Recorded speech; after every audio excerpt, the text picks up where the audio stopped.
भैया अभी और कितना दूर? हाँ पास ही, अब ज्यादा दूर नहीं, ज्यादा दूर नहीं।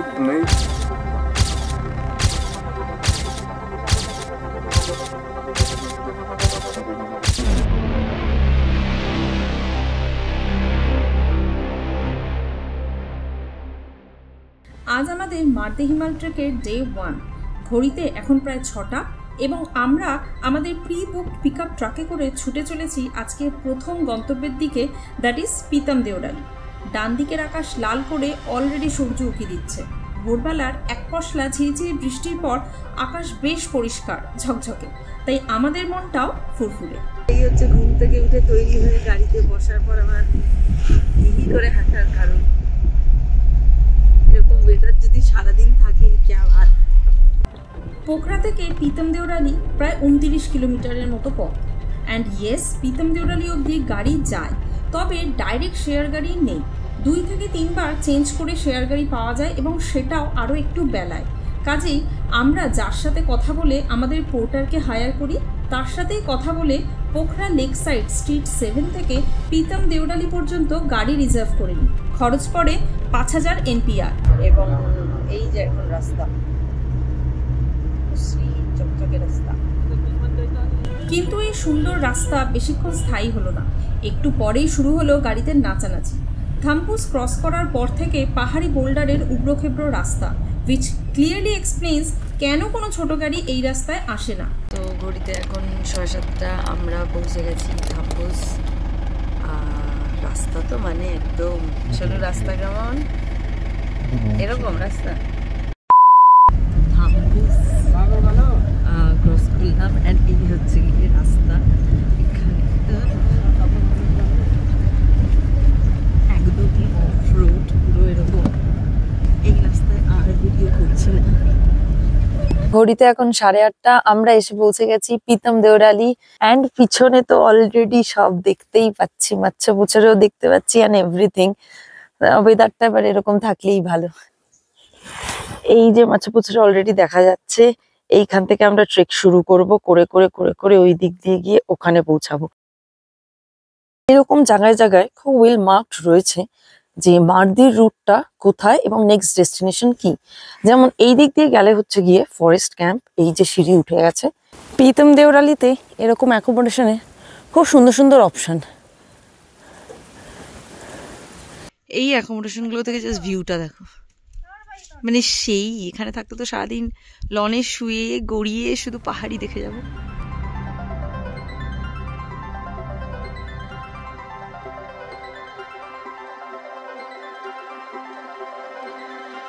চলার পথে এরকম জায়গায় জায়গায় মার্ক করে দেওয়া আছে। এই পয়েন্টটা যেমন ওই যে নিচের দিকে রাস্তা চলে গেছে, অ্যান্ড সেম ওয়েতে marking, colour combination white blue, আমাদের দিদির কালার ভারতী। একটুখানি হেঁটেই এই যে শুরু চড়াই। এটা একটু সিঁড়ি সিঁড়ি করা, জাস্ট লাইক ওই এবিসির দিকের মতন সিঁড়ি দিয়ে ওঠা যায়। আমরা আপাতত সিঁড়ি দিয়েই উঠে যাব। এই যে পড়ে আছে রাস্তার ধারে লালি গুরাস বা রডোডেনড্রন। হ্যাঁ দেখি দেখি দেখি দেখি দেখি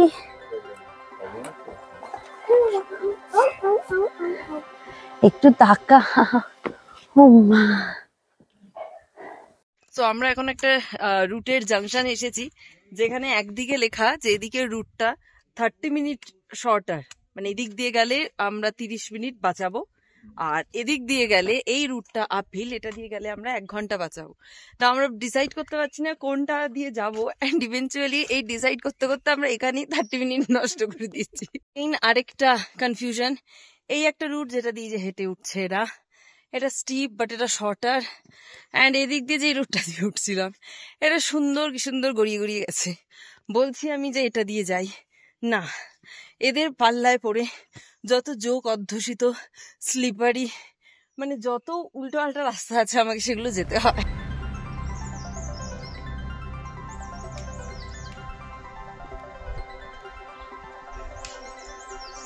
রাস্তা এখন এরকমই জঙ্গলের ভিতর ভিতর দিয়ে চলেছে, কোথাও রোদ, ম্যাক্সিমাম জায়গায় সাথে সাথে, সিন্স গতকাল বৃষ্টি হয়েছে, বাট তাও আজকে ওয়েদার খুবই ভালো, সুন্দর ঝকঝকে রোদ, সব ঠিক থাকলে এরকম ভাবেই যেন পৌঁছে যাই।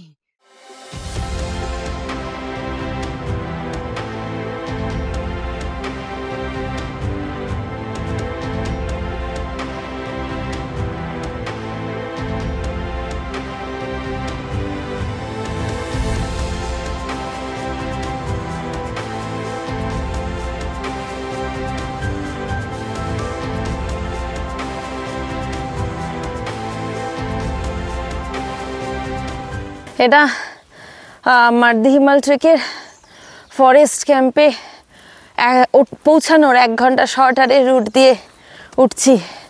এখনই আমার এই হাল। ফার্স্ট অফ অল এটা ট্রেকের ডে 1, সেই কারণে এই হাল। 2 নম্বর, এত গ্যাপ দিয়ে দিয়ে ট্রেকে এলে এরকমই হয়, এই কারণে প্রতি মাসে ট্রেকে আসতে হয়। শুনলি, ভিডিওতেও বলছি, তোকেও বলছি। নাও চেক দিস গাছ আউট। হা, সেই মোটু গাছ, না জানি কত বছর পুরনো।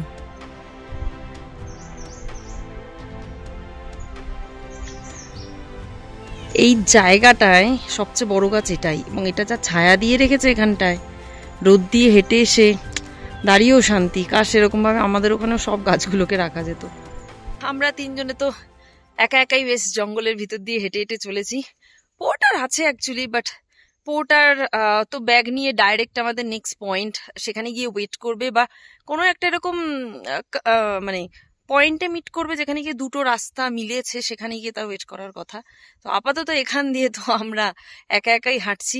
কিছু কিছু জায়গায় মনে হচ্ছে যে রাস্তা হারিয়ে ফেলছি কিনা বা ভুল আছে কিনা। তো এরকম না, গাছের পিছনে এরকম মার্ক রয়েছে। একটা হচ্ছে কি এরকম হোয়াইট ব্লু মার্ক, আরেকটা হচ্ছে কি পিঙ্ক কালারের ফিতেগুলো বাঁধা। এগুলো মোটামুটি সারা রুটে খুব ওয়েল অর্গানাইজড ভাবে গাছে গাছে পাথরের গায়ে এগুলো সেট করা। এটা যেই রুট অব্দি আছে এখন অব্দি তো ঠিকই এসেছি, এবার দেখা যাক আগে গিয়ে কখন দেখা হয়। জঙ্গলের মধ্যে দিয়ে হেঁটে চলেছি আপাতত। অনেক দিন পর ট্রেকে আসলে যা হয়, অ্যাকচুয়ালি অনেক মাস পর ট্রেকে আসলে যা হয়, রীতিমতন হাঁপাচ্ছি। বিপুল প্রাকৃতিক শোভা দেখে আমার মনে কবিতার ভাব এসেছে। সেই ভাবকে কাজে লাগিয়ে আমি একটা পদ্য রচনা করেছি। সেই পদ্য এখন আমি তোকে শোনাবো। আমরা 3 জন অনাবারণ করিতেছি ট্রেক মার্দি হিমাল। কাল ছিল বৃষ্টি, কি যে অনার সৃষ্টি, কেবা জানে শেষমেশ কি যে হবে হাল। হাততালি হাততালি। কবিতার কন্টিনিউয়েশন। আজ উঠেছে রোদ, হোক ট্রেক হোক, শেষে না হয় একটু ধরে নেবে চোখ। এটাই ট্রেকে স্পেশাল। সব ট্রেকে মিশু পিছনে হাঁটে, কিন্তু আমার কবিতার অত্যাচার না নিতে পেরে ও পাই পাই করে সামনে দৌড়ে যাচ্ছে।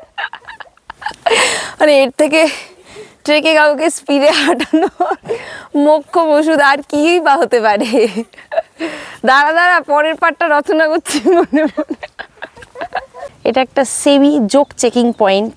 যেহেতু একটা স্যাঁতস্যাঁতে জঙ্গলের জায়গা দিয়ে আমরা হেঁটে এসেছি, সেই কারণে এখানে একবার জুতো টুতো খুলে আমরা চেক করে নিচ্ছি যে যোগ বাবা জীবন পোখরাতে অত কষ্ট করে ঠুসে ঠুসে খাবারগুলো খেয়ে তৈরি হওয়া রক্তগুলো শুষে নিচ্ছে কিনা।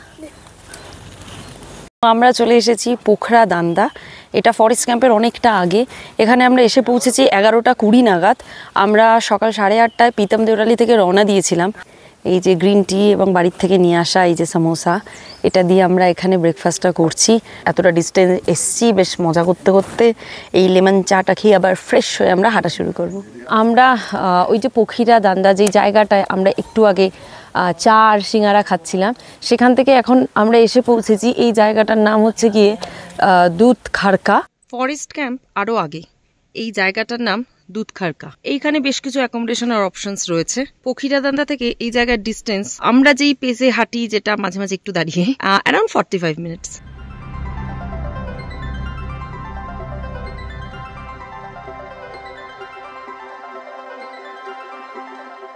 ঘড়িতে এখন 1টা বাজে। আমরা ক্রস করছি মুশালবাড়ি। এটা মুশালবাড়ির ট্রেকার্স হাট। জাংশনে আমরা এসে পৌঁছেছি, যেখানে একটা বোর্ড রয়েছে। ওই বোর্ডটা দেখাচ্ছে ওই দাদা যেখান দিয়ে নামছে ওয়ে টু লানড্রুক, আর এই বোর্ডটা দেখাচ্ছে way to forest camp. And ওই যে ওরা যেদিকে হেঁটে যাচ্ছে এই রাস্তাটাই মার্ক করছে ফরেস্ট ক্যাম্পের দিকে। 2:45 বাজে আমরা পৌঁছে গেছি ফরেস্ট ক্যাম্প। যতটা দূরে ভেবেছিলাম ততটা দূরে না নয়, এবং লাস্ট 2 ঘন্টা আমরা যা সুপার ডুপার স্পিডে হাঁটলাম, তো তাতে আমরা খুব সুন্দর করে পৌঁছে গেছি।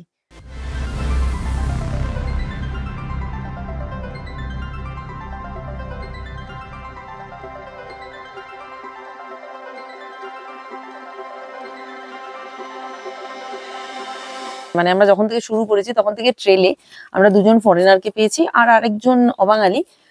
সো তার সাথে একজন গাইড, একজন পোর্টারও রয়েছে। সেই পোর্টার ভদ্রলোক যথারীতি আমার মেয়ের হাঁটা দেখে শুধু একবার বলল যে তো খুব ভালো হাঁটে। আমাকে জিজ্ঞেস করলো আমরা কোথা থেকে এসেছি, বললাম ওয়েস্ট বেঙ্গল থেকে, ইন্ডিয়া থেকে এসেছি। অ্যান্ড ও কি কি ট্রেক করেছে, তারপর বললাম যে 5 বছর বয়স থেকে ট্রেক করেছে, কেজিএল করেছে, এবিসি করেছে।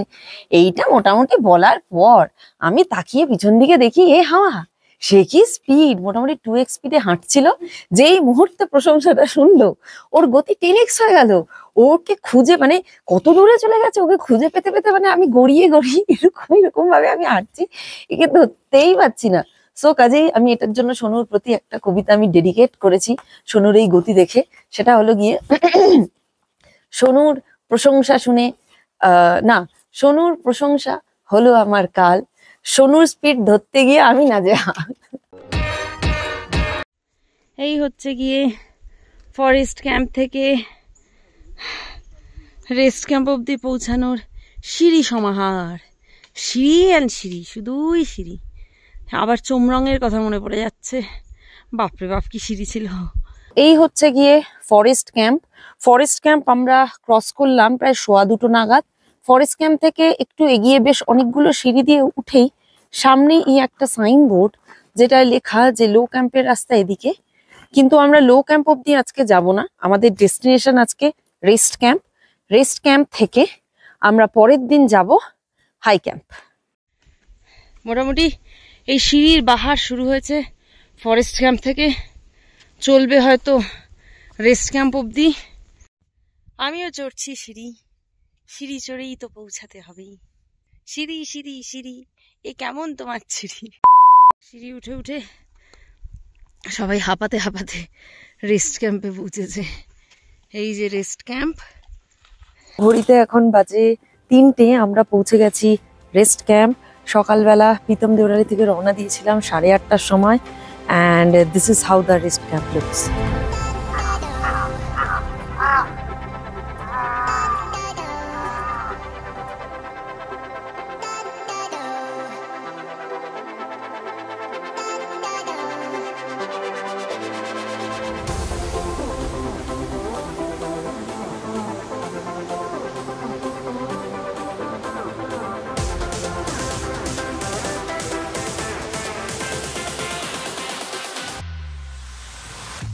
রেস্ট ক্যাম্পে ইউজুয়ালি থাকার 2টো অপশন, একটা একটু ওপরে, একটা একটু নিচে। আমরা ওপরেরটায় আছি। এবার নিয়ে যাচ্ছে আমাদের রুমে, যেটা রেস্ট ক্যাম্পের একদম ধারে। রেস্ট ক্যাম্পে পৌঁছে ট্রেকারসাট ওনারের সাথে কথা বলে আমরা একটা 3 বেডেড রুম পেয়ে যাই। কস্ট পড়ে 600 NPR। এতটা পথ হেঁটে এসে পরিষ্কার পরিচ্ছন্ন ধবধবে সাদা চাদর পাতা বিছানা দেখেও শান্তি। একটা বেডে একটা করে পিলো, একটা করে লেপ এবং একটা করে কম্বল দেওয়াই ছিল। ট্রেকারসাটে অ্যাটাচ টয়লেট হয় না, সো এখানেও ছিল না। এই ট্রেকারসাটের ওয়াশরুমের ভিডিও সেভাবে করা হয়নি, বাট এখানে কমন টয়লেট ছিল টোটাল 3টে, এবং 3টেই খুব পরিষ্কার পরিচ্ছন্ন ছিল। 2টো ছিল ওয়েস্টার্ন সিস্টেমে এবং একটা ছিল ইন্ডিয়ান সিস্টেমে। এখানে বলে রাখি বিকেল 4টের মধ্যেই কিন্তু এই ট্রেকারসাট ফুল হয়ে গেছিল। এখানে লাঞ্চ এবং ডিনার মিলিয়ে খরচ পড়েছিল 2300 NPR। ডাইনিং রুমের দরজা থেকে দেখলে ওই যে একদম ধারের রুমটা আজ আমাদের। এই যে হোটেল রেস্ট ক্যাম্প রেস্তোরাঁ, এখানে একটা মেনুর আমি আইডিয়া দিই। রাদার ফরেস্ট ক্যাম্পের থেকে কিন্তু এখানে আমার দামটা কম মনে হলো। এখানে একটা ব্ল্যাক টি 80 টাকা অ্যান্ড ব্ল্যাক কফি 120 টাকা। নিচেই ব্ল্যাক কফি 150 টাকা চাইছিল। অ্যান্ড আর কি বয়েলড এগ 200 টাকা। অ্যান্ড এই যে ডাল ভাত, যেটা আমাদের ডিনারের মেনু হতে চলেছে, ডাল ভাত বা চিকেন ডাল ভাত একটা 600 টাকা করে, একটা 875। এই মুহূর্তে আমরা লাঞ্চ তো অ্যাজ সাচ করি না ট্রেকে, হেভি লাঞ্চ তো করিই না। তো আমরা অর্ডার করেছি সোনুর কথা মাথায় রেখে একটা ফ্রেঞ্চ ফ্রাই, এবং সোনুর বাবার কথা মাথায় রেখে একটা ভেজ ফ্রাইড নুডলস। তারপর আমি দুজনের কাউকে এটা খেতে দেবো না, দুটোই আমি খাবো। ওই যে মেয়ে হাসছি। রেস্ট ক্যাম্পে পৌঁছে এই যে আমাদের লাঞ্চ। লাঞ্চে কি একটু আগে মেনু বললাম, অবভিয়াসলি সেটাই।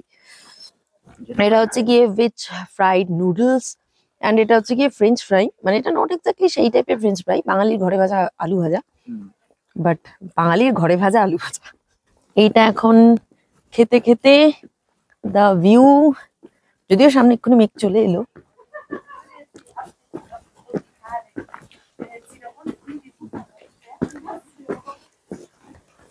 আর শুধু খাবার দাবার না, খাবারের সাথে আরো একটা জিনিস আছে, সেটা হচ্ছে কি এইটা। এটাকে আমরা পোখরা থেকে কিনে আছি, এইটার খেলা হবে। এখানে একটা খুব সুন্দর সানসেট হচ্ছে, যদি দেখা যায় এই যে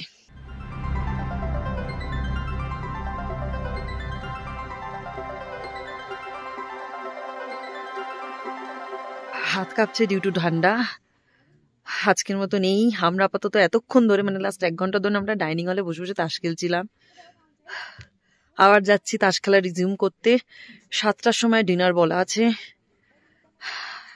মেয়ের এদিকে ঘুম পেয়ে গেছে, এখন 7টাও বাজেনি, ঘুম পেয়ে গেছে, উঠেছে অনেক ভোরবেলা।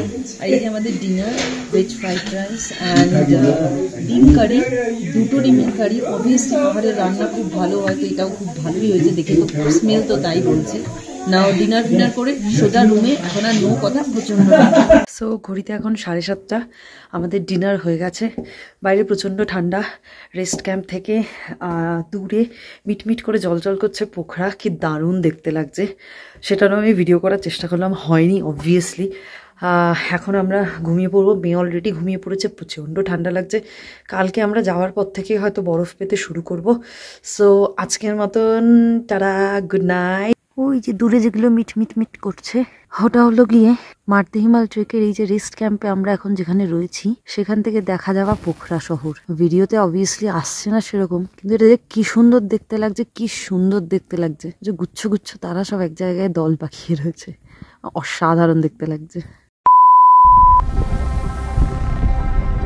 এই যে আমি, এই যে আমার মেয়ে, আর এখানে এখন আছাড় খাওয়া চলছে।